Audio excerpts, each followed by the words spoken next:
Yes, sir! What's up, boys? We back with another video, and the Raptors are sacrificing this season to sign Giannis Antetokounmpo and free agency next year. Make sure you guys like the video, subscribe to the channel. We do new NBA videos every week. So today we're going to be talking about Giannis Antetokounmpo and the Raptors sacrificing this season to get him. So there's been a couple free agency moves already for the Raptors. As you guys know, we re-signed Fred Van Vleet to an $85 million contract. He's going to be making about, how you say it, like he's going to make 18 million to 18.9 million the first season, and then over the 4 years of his contract, it's probably going to increase to an area of about 25 million per se. We don't have the full contract numbers, but that's just my idea. So we re-signed Van Vleet. We also have Serge Ibaka and Marc Gasol as free agents. We have Rondé Hollis-Jefferson as a free agent, Malcolm Miller, Chris Boucher. So out of all these names, as you guys know, we just lost Serge Ibaka. Serge Ibaka signed a deal with the Clippers for 2 years, 19 million. The second year is a player option, so it's not guaranteed. It's up to Ibaka if he wants to stay with the Clippers. So me personally, I feel like us losing Ibaka, yes, it might seem tough. I might feel like a bad loss, and the rumors are we're gonna lose Marc Gasol as well, because the Golden State Warriors are interested in Marc Gasol. So if we lose Marc, we are losing Serge. As you guys can tell, the team's gonna be a bit different next season, and the reason is because as most Raptors fans know, we're saving our cap space to go for Giannis Antetokounmpo in the 2021 draft, 2021 free agency.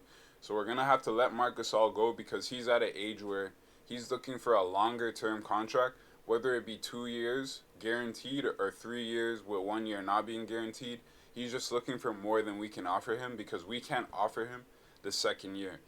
With the most we could offer him is a team option in which we can say no if we don't want to keep him, but he's looking for like a player option type deal like Serge Ibaka got.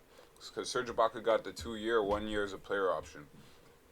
So look at our salary cap right now. With the Raptors, this is the year that Giannis is a free agent. On the books right now, we would have Pascal Siakam, Norman Powell if he accepts his player option. We would have Fred Van Vleet making about 20 million per, and then maybe Matt Thomas if we decide to keep him, and maybe Hernandez if we decide to keep him, because their contracts are not guaranteed. That's why they're like italicized, because they're not guaranteed. So I'm fucking up this shit.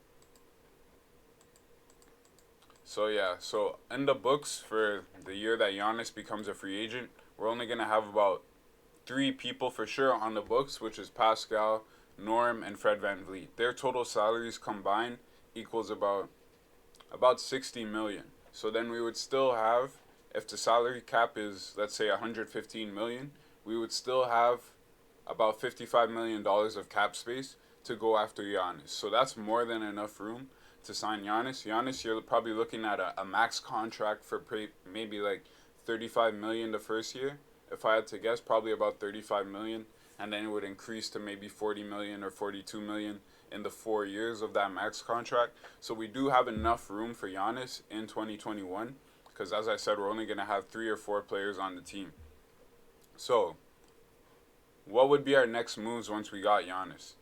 Oh yeah, so in this season, actually, let me get to my point first. So our next moves, if we got Giannis, would be to re-sign OG Anunoby to his contract extension, his rookie extension.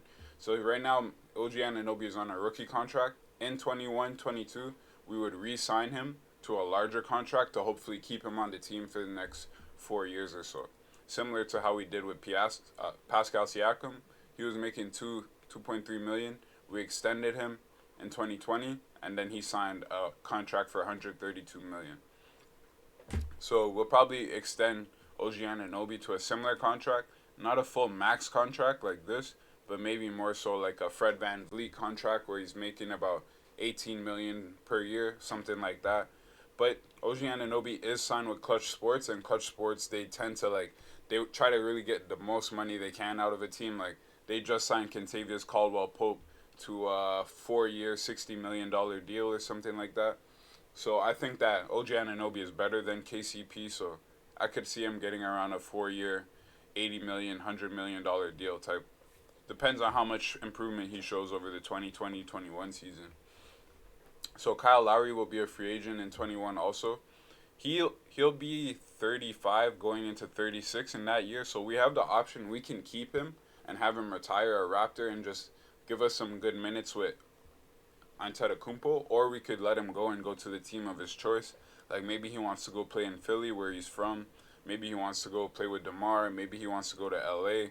There's a lot of things that Kyle Lowry could do. But if we did want to bring him back, we always could bring him back on like maybe a 2 year with a team option for like, I don't know, maybe 10 million, 15 million per year, something like that. So we would have OG, we could have Kyle, we'd have Terrence Davis. Terrence Davis, he recently got into he got some police charges, so he's still on the team, but his future in the NBA is unclear at the moment. We have to see what happens with his police cases.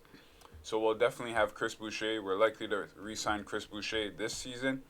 How much money will Chris Boucher make? That's not clear at the moment. We don't know, but I'm pretty sure that Masai Ujiri wants to keep Chris Boucher. He's been a project with the Raptors for about a few years now, maybe 3 or 4 years. Then we'll have our G League guys or whatever. So we do have enough space for Giannis. We're going to go after this guy, and our team will be Pascal, OG, Fred Van Vleet, and Giannis. That'll be our starting lineup. That's just four. The fifth guy could be Kyle Lowry, or it could be a shooting guard, like could be Norman Powell. There's lots of options for who could fill that last spot. So other than that, boys, like that's how the Raptors are gonna get Giannis. They're sacrificing this season in order to get Giannis in the next season.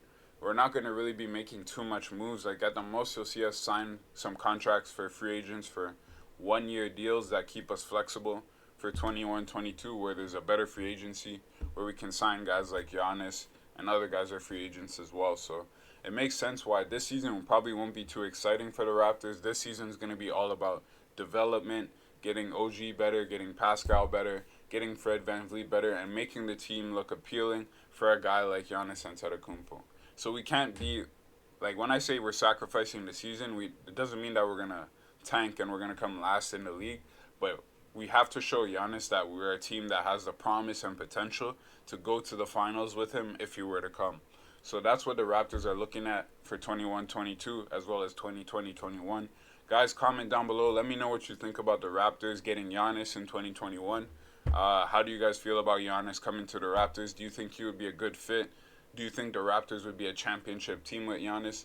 Let me know in the comments down below. Anyways, like the video, subscribe to the channel. All right, peace.